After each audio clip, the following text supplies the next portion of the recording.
Agile Open SoCal 2014. I'm here with Brett Palmer, and Brett and I were actually just having a hallway conversation, so I'm going to pick up a little on that. Sure. Of course, if there's other things you'd like to talk about, that's fine. Brett was in one of my classes a couple years ago. Sure. Traditional project management background, right? Yes. But from where you were then to where you are now, and I see like tremendous growth in your expertise, knowledge, opportunity, and you were listing a couple things that you felt really helped propel your learning and things that you've done. Yes.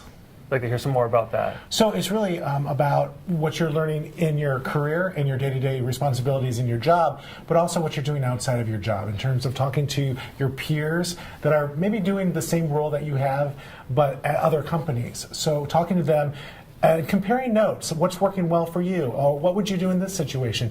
And through these opportunities and these gatherings like Agile Open, I find that it's really great to compare notes and realize you're not alone. Nice, nice. Now, how have you gotten connected? What avenues have you gone to get sorts of groups, or online or physical groups, or what types of things have you done? Right, so there's a lot of different meetups, Agile Coffee events, there's different events that are like one-off events, like Diana Larson doing a workshop on Agile retrospectives, Scrum Day San Diego, any kind of events and training that you might put on or that exist around the country. Nice. Those types of things. So imagine, for folks who have been like in a traditional project management role, and trying to take that leap to Agile it can be a bit daunting.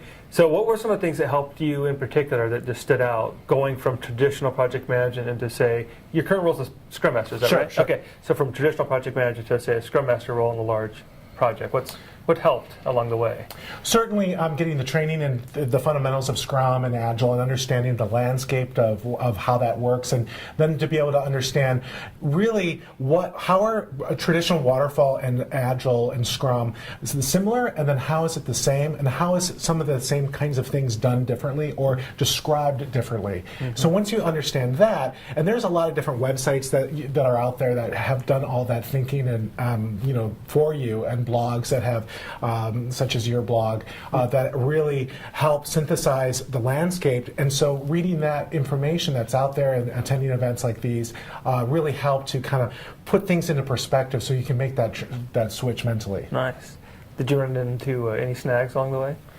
Well, sure. I mean, because some people who don't spend the time to learn about that or educate themselves about that, then you have to kind of take a step backwards, or take a step to take the time to just work with them so that they can understand things. Right. So not just your team, perhaps, but the organization as yeah, well. Of course, absolutely. Okay. And what ways do you see that kind of plays out that people might want to just be mindful of if they say, hey, yeah, let's do this Agile thing? You would probably step them aside and say, maybe watch out or keep these things in mind. Right. So one of the things that a lot of companies will sometimes try an Agile adoption.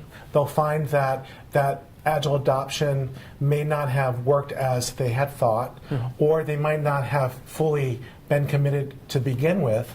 So they'll actually start reverting back to old processes, and then when things don't go well, they'll blame it on Agile, right? Because Agile didn't work for us. But in reality, it's really, was the entire organization aligned with that direction? Were they fully committed? And do they really understand the concept and the importance of the feedback loops that Agile gives you, where you are always working with your stakeholders and the end customer to make sure that, are we building the right product? Nice. So that's as far as what you look ahead, what might be next for Brett, or even the topics here that they just posted on the wall not long ago, do you see some things that you're particularly interested in, or that you believe, hey, I see some things happening in this area that you're looking towards? Sure. So I think there's really a lot of exciting things going on right now with DevOps and that whole space. So that's something that I'm really excited about. Yeah, and the book you mentioned. Yes, the Phoenix Project with Gene Kim. Okay. There's some really exciting things going out there right now. Awesome. That's a great book, by the way. I read that. I like it. Awesome. Any other last words for us? No, come to Agile Open. Awesome. Thanks, Brett, for your time. Thanks.